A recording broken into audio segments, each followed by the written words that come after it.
जय हिंद दोस्तों, स्वागत है आप सबका prepare board exam with Raj sir में। दोस्तों आज के इस वीडियो में हम करेंगे अम्ल क्षार तथा लवण के वीवीआई ऑब्जेक्टिव।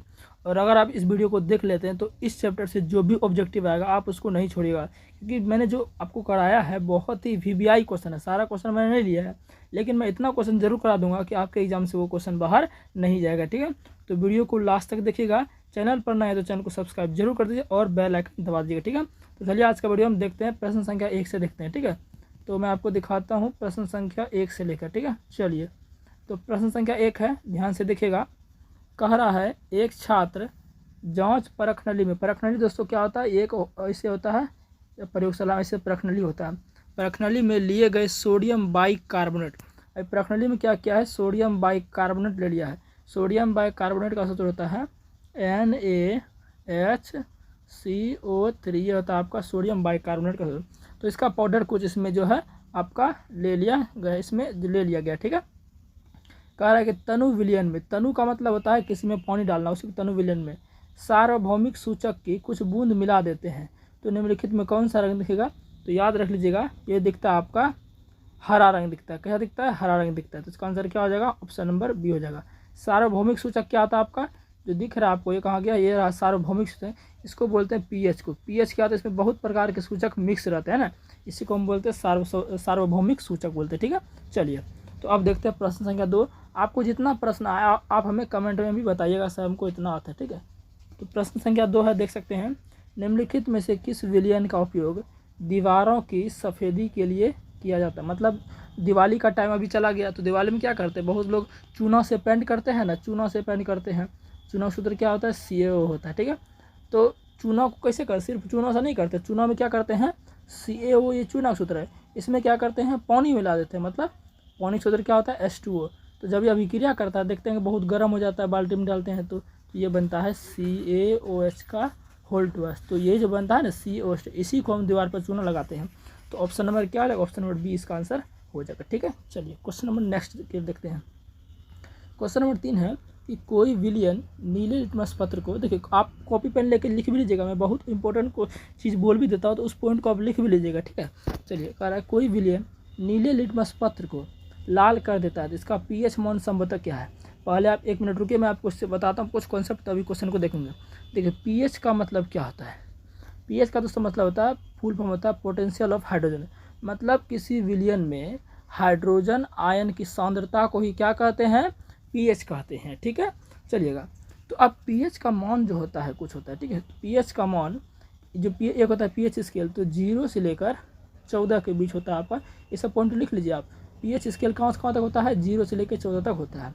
अगर पीएच मान 7 है, अगर पीएच मान 7 है तो विलयन जो होगा उदासीन होगा। कैसा होगा, उदासीन होगा। अगर 7 से थोड़ा भी ज़्यादा है, 7.01 भी हो गया तो हमारा कैसा हो जाएगा, क्षार हो जाएगा। अगर 7 से थोड़ा कम है तो वो क्या आ जाएगा, अम्ल हो जाएगा। तो ये पॉइंट आप लिख लीजिए, बहुत ही इंपॉर्टेंट मैंने पॉइंट बोला, आगे से क्वेश्चन आएगा। ठीक है, तो ये क्वेश्चन कह रहा है कोई विलयन नीले लिटमस पत्र को लाल कर देता है। तो नीले लिटमस पत्र को देखिएगा, मान लीजिए एक ये विलयन है। ठीक है, कोई विलयन है, कोई विलयन नीले लिटमस पत्र को लाल कर देता है। अब एक यहाँ पर सॉरी, ये लिटमस पत्र ले लिए, ये क्या ले लिया हम, लिटमस पत्र। कैसा लिटमस पत्र, नीला लिटमस पत्र, हम नीला ले लेते हैं। तो ये रहा नीला, ये लिटमस पत्र कैसा है आपका, नीला लिटमस पत्र। ठीक है, लिटमस क्या होता है, आप एक थैलोफाइटा के लाइकन पौधे से प्राप्त किया जाता है लिटमस। ठीक है, आगे क्वेश्चन आएगा तो ध्यान से बने रहिएगा। मैं सिर्फ क्वेश्चन नहीं कराता, उसमें जो थ्योरी है वो भी मैं आपको बताते जाता हूँ ताकि आपका ज़्यादा क्वेश्चन कवर हो सके। ठीक है, ये आपका नीला लिटमस पत्र है। कह रहा है विलियन, अभी मान चलिए इसमें कोई विलियन है, इसमें क्या है, कोई विलियन होगा, इसमें हमको पता नहीं है, कोई विलियन इसमें होगा। अब ये विलियन इसमें नीले लिटमस पत्र पर डाल दिया जाता है। तो जैसे ये विलियन इस पर डाला गया ना, तो ये जो नीला था ये कैसा हो गया, लाल हो गया। ये कैसा हो गया दोस्तों, ये आपका, ये दोस्त कैसा हो गया आपका, ये आपका लाल हो गया। तो कह रहा है कि इसका पीएच मान क्या होगा, मतलब जो विलयन था, ये विलयन क्या क्या, ये नीले को लाल कर दिया, तो इस विलयन का पीएच मान कितना होगा। तो आपको ये पता होना चाहिए, कोई भी विलयन अगर नीले लिटमस पत्र को लाल कर देता है तो वो क्या होता है, वो अम्ल होता है। वो विलयन कैसा होगा, ये विलयन जो होगा ये अम्ल होगा। तो अम्ल क्या करता है, नीले लिटमस पत्र को लाल कर देता है। इसको लिख लीजिए, अम्ल नीले लिटमस पत्र को लाल कर देता है। तो अम्ल इसका मतलब क्या, ये विलयन क्या था, अम्ल था। तो कह रहा है कि इसका पीएच संभवतः होगा। तो मैंने अभी आपको बताया है कि अम्ल का पीएच मान क्या होता है, 7 से हमेशा कम होता है। तो 7 से देखिए कम कौन, ऑप्शन नंबर ए। तो ऑप्शन नंबर ए इसका आंसर हो जाएगा। ठीक है, आई होप कि ये प्रश्न आपको समझ में आया होगा और जो भी मैंने बताया वो आपको लिख लिया होगा, जरूर लिख लिया कीजिए, इससे आपका आगे प्रश्न सॉल्व होगा। क्वेश्चन नंबर नेक्स्ट देखते हैं। नेक्स्ट क्वेश्चन आपका है कि Na2CO3 का Na2CO3 का जलीय विलयन का pH है। तो सबसे पहले जानिए कि Na2CO3 का नाम है, Na मतलब सोडियम, CO3 मतलब कार्बोनेट, तो इसका नाम हो गया आपका सोडियम कार्बोनेट, इसका नाम हो गया। ठीक है, तो लिख लीजिएगा, इसका नाम क्या हो गया, सोडियम कार्बोनेट इसका नाम हो गया, लिख लीजिए सोडियम कार्बोनेट इसका नाम हो गया। तो कह रहा है कि जलीय विलयन होगा, लवण है, तो आपको पता है कि जो लवण होता है ना उसका लगभग, लवण भी दो प्रकार का होता है, एक होता है अम्लीय लवण, एक क्षारीय लवण। तो लगभग अम्ल जो होता है, लवण जो होता है वो क्षारीय लेवल का ही होता है। तो क्षार का pH मान कितना होता है, 7 होता है क्या, नहीं 7 तो उदासीन होता है, 7 से अधिक, बिल्कुल 7 से अधिक जो भी है वो क्या होगा, क्षार होगा, अभी हमने आपको बताया था। 7 से कम तो अम्ल हो जाएगा, इनमें से कोई तो होगा नहीं, तो ऑप्शन नंबर 20 का क्या होगा, आंसर हो जाएगा। ठीक है, चलिए नेक्स्ट प्रश्न की ओर देखते हैं।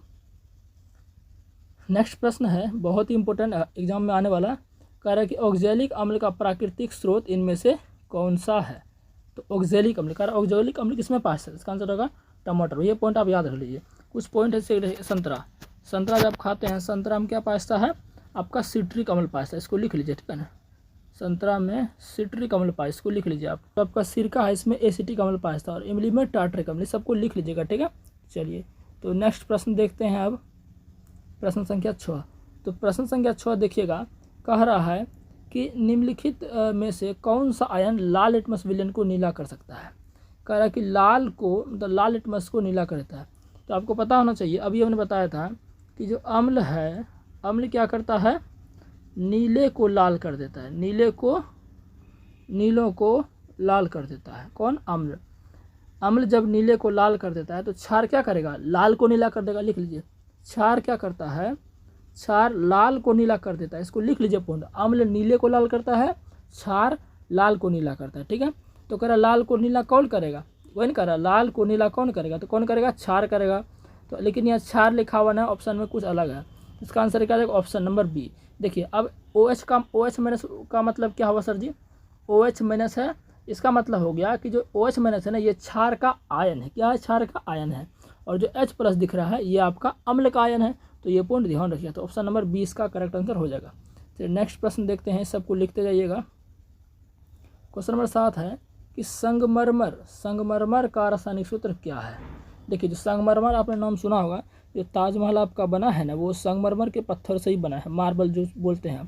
तो इसका सूत्र है, तो सिंपल याद रख लीजिए, CaCO3 सूत्र इसका होता है। ठीक है, चलिए अब नेक्स्ट क्वेश्चन है, चीनी का सूत्र क्या होता है, चीनी जो खाते हैं उसका सूत्र क्या होता है। तो ये सब याद रखने वाला है, इसमें कुछ ज़्यादा बताने को है नहीं, ये आपको याद करना ही पड़ेगा। तो इसका सूत्र होता है C12H22O11।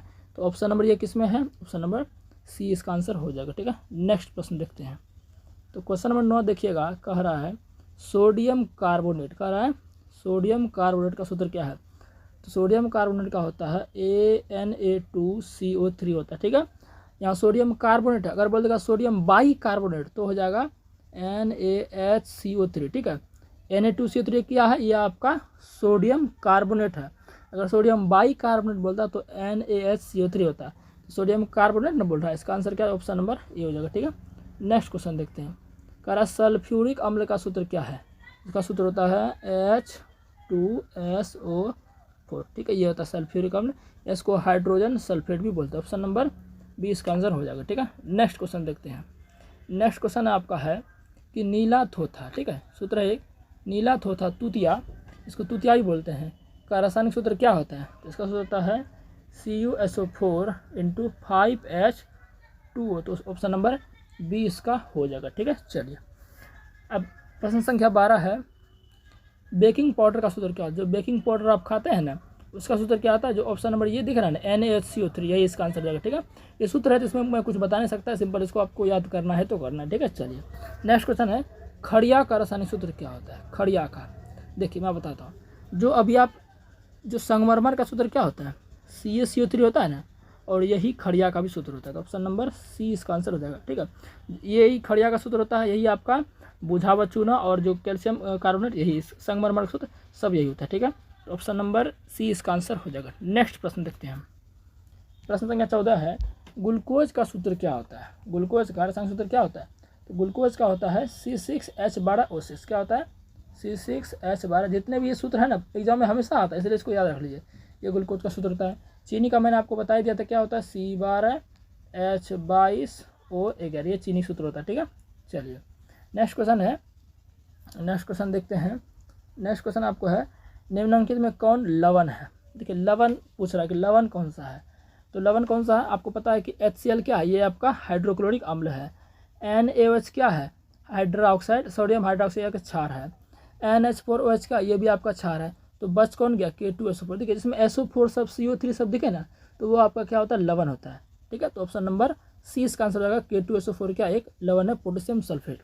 नेक्स्ट क्वेश्चन है कि अम्ल विलयन का pH मान होता है कि, आगे क्वेश्चन है मैंने आपको बताया है कि अम्ल विलयन का pH मान कितना होता है। आपको पता है अगर pH मान 7 है तो वो क्या होगा? उदासीन होगा। वो विलयन कैसा होगा? उदासीन होगा। अगर pH मान 7 से ज़्यादा है, थोड़ा भी ज़्यादा है, तो वो क्या होगा? क्षार होगा। अगर 7 से थोड़ा भी कम है तो वो क्या होगा? अम्ल होगा। तो यही पूछ रहा है, तो अम्ल क्या होगा? 7 से कम होगा। तो ऑप्शन नंबर बी इसका आंसर हो जाएगा। अगर क्षार पूछता 7 से अधिक होता, ठीक है। तो ऑप्शन नंबर बी फिलहाल इसका आंसर होगा। नेक्स्ट प्रश्न देखते हैं। देखिए आ गया ना, उदासीन का पूछ रहा है। क्या पूछ रहा है? उदासीन। तो उदासीन जल का pH मान कितना होगा? अभी तुरंत बताएं, पक्का 7 है, बताया ना। उदासीन 7, 7 से कम हो गया अम्ल, 7 से ज़्यादा हो गया क्षार, ठीक है। देखिए कितना प्रश्न आ रहा है, और ये एग्जाम में हमेशा आता है, इसलिए मैं ऐसे सब क्वेश्चन ढूंढ के लिए आपके लाया हूँ, ठीक है।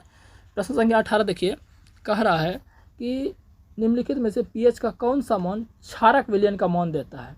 आप पूरा कौन सा pH मान ले कि वो क्षारक मान देगा। अभी तुरंत बताए हैं, pH मान 7 है तो पक्का उदासीन है, 7 से ज़्यादा है तो वो क्या? क्षार, 7 से कम है तो अम्ल। तो देखिए 7 से ज़्यादा कौन है इसमें? 13 है ना, और बाकी तो सब नहीं है ना होगा। तो ऑप्शन नंबर 13 इसका आंसर हो जाएगा, मतलब ऑप्शन नंबर डी जो 13 है। 13 अगर pH मान है तो वो क्या होगा? क्षारक विलयन आपका हो जाएगा, ठीक है। चलिए नेक्स्ट क्वेश्चन है, दूध से दही बनने में निम्नलिखित में कौन सी क्रिया होती है। दोस्तों आपको बता दो कि दूध जो होता है, दूध में छोटे छोटे लैक्टोज बैक्टीरिया पाए, क्या पाए हैं? लैक्टोज बैक्टीरिया पाए हैं, जो कि आपको दिखेंगे नहीं, जो कि आपको दिखेंगे। लैक्टोज बैक्टीरिया पाए हैं, जीवाणु जिसको बोलते हैं, वो क्या करते हैं? इसमें किण्वन प्रक्रिया करके दही में कन्वर्ट हो जाते हैं, बहुत सारा अपघटित होकर, ठीक है ना। तो ये जो प्रक्रिया का नाम क्या है आपका? किण्वन प्रक्रिया है, फर्मेंटेशन जिसको बोलते हैं, ठीक है। चलिए नेक्स्ट क्वेश्चन देखते हैं।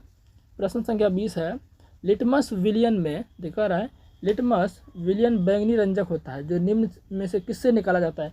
अभी मैंने आपको बताया था, तो किससे निकाला जाता है? ये आपका लाइकेन से निकाला जाता है, ठीक है। जो लिटमस आपका ये बैंगनी कलर का होता है, ठीक है, बैंगनी कलर का होता है। लिटमस दो प्रकार का होता है, लाल लिटमस और नीला लिटमस। वास्तविक में इसका कलर बैंगनी होता है। और ये थैलोफाइटा, ये भी रख लीजिए, थैलोफाइटा पौधों का समूह होता है, थैलोफाइटा पौधों का समूह होता है। थैलोफाइटा पौधों के समूह के लाइकेन नामक पौधों से लिटमस प्राप्त किया जाता है, ठीक है।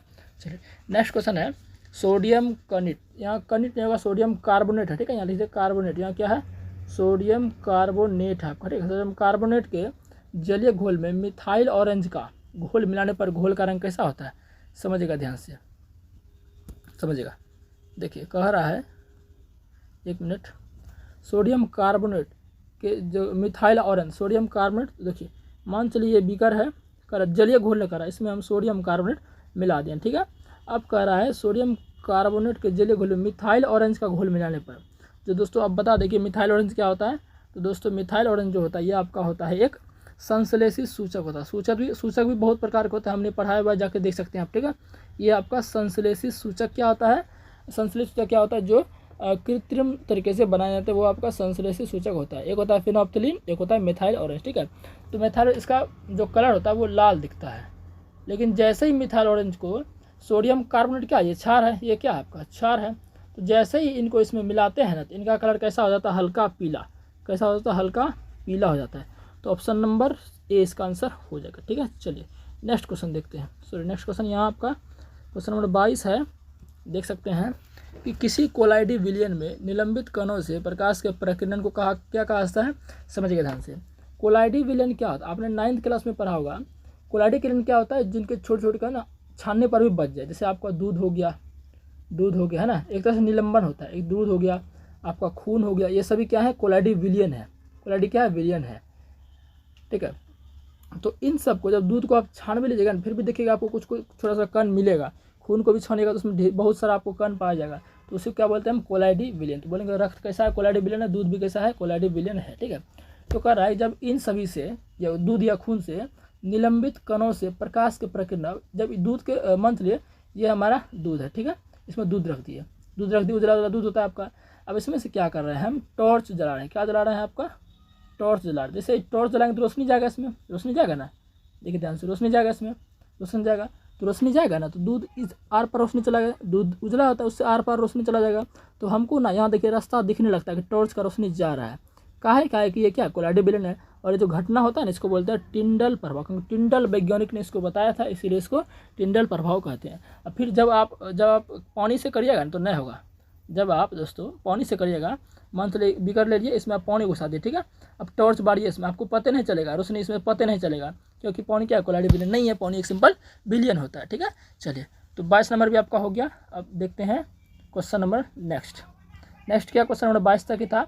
तो 22 क्वेश्चन मैंने इस वीडियो का कराया। अगर वीडियो पसंद आया तो आपको अच्छा लगा ही होगा, चैनल को सब्सक्राइब कर दीजिएगा, ठीक है, और हो सके तो मैं इसका अगला पार्ट भी लेकर आऊँगा, अगर आप बोलिएगा तो, ठीक है। बाकी इतना क्वेश्चन काफ़ी है इसके लिए, ठीक है। चलिए मिलते हैं हम अगले वीडियो में।